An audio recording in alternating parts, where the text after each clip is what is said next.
એ આઠા જોઈ લો, બાકી આવી ગયું ને મોઢામાં પાણી.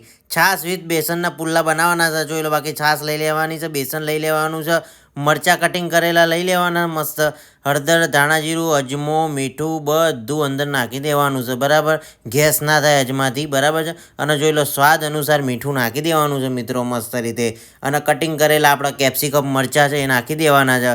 જોડે કોથમીર પણ નાખવાની, આંખોનું તેજ વધારવા માટે બહુ મસ્ત છે. અને જોઈ લો, છાશ મમ્મીએ નાખી છે, 1 ચમચી તેલ નાખી દેવાનું છે.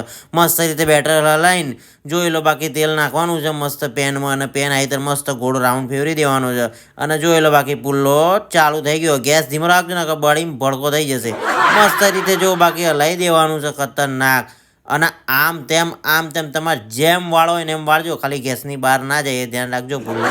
તો તૈયાર છે છાશ વિથ બેસનના પુલ્લા, લસણની ચટણી, લીલા મરચા અને દહીં સાથે તમે આરામથી ટેસ્ટ લઈને ખાઈ શકો છો. જોડે ડુંગળી પણ હો. હે જીજી રે, સબસ્ક્રાઇબ કરી લેજો.